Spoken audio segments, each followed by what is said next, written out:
Hello, hi. Today we are going to revise first chapter of Lakshmikant, that is historical background.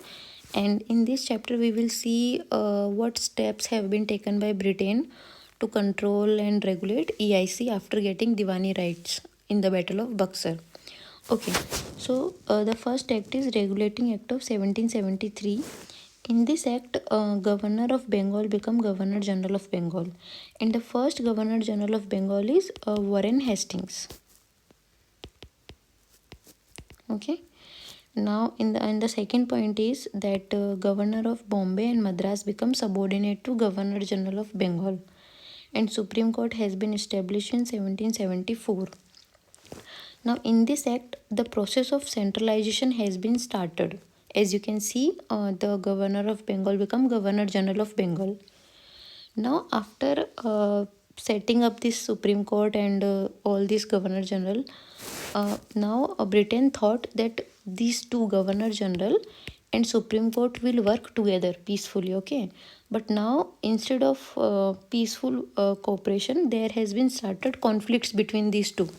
So now to resolve that conflicts, there is this amending act of 1781, also known as Act of Settlement.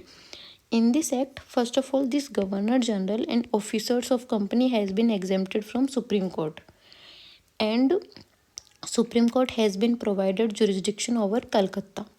And the another thing is that revenue matter has been excluded from Supreme Court jurisdiction. Okay, so revenue matter has been excluded from Supreme Court jurisdiction. And the last point is that appeal from provincial court will go to Governor General in Council, not to the Supreme Court. So they can trick you here, like they can write that appeal from provincial court will go to Supreme Court, but no, it will go to Governor General in Council. Now the third act is Pitt's India Act 1784. This act distinguishes between commercial and political function. To manage commercial function, court of director is there, and to manage political affairs, board of control is there. Okay, and in this act only EIC territories were called British possession for the first time. Now we will see four Charter Act of 1793, 1813, 1833 and 1853.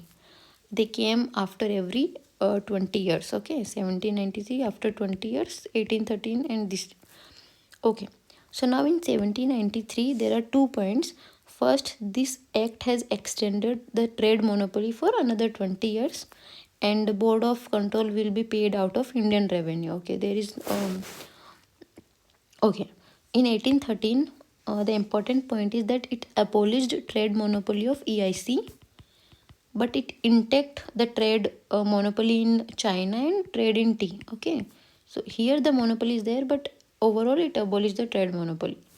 Now in this act only Britain asserted sovereignty of British crown, and this act has promoted western education, and it has granted 1 lakh for education. Okay, spread of education. Now in 1833 what happened is that Governor General of Bengal become Governor General of India.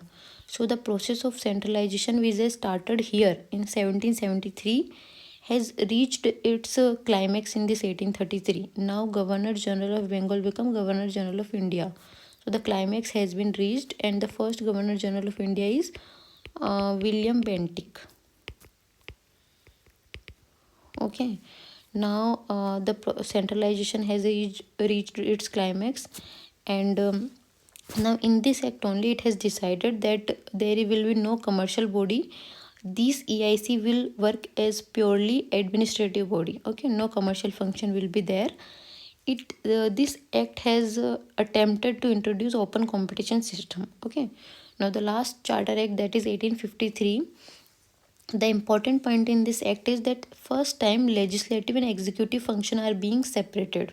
Okay, earlier Governor General plus Executive Council is there. Now in this article Legislative Council has been added. 6-member Legislative Council has been added, and it has introduced open competition system. And this 6 Legislative Council, 4 out of 6 will be nominated by local government of Madras, Agra, Bengal and Bombay. Okay, so this is the point. So 1853 the important point is legislative and executive function are separated, 6 member legislative council has been added, and open competition system introduced, and the local representation is there. 4 out of 6 member will be nominated by local government. So this is all about acts from 1773 to 1853. Next act we will cover in another video. Thank you.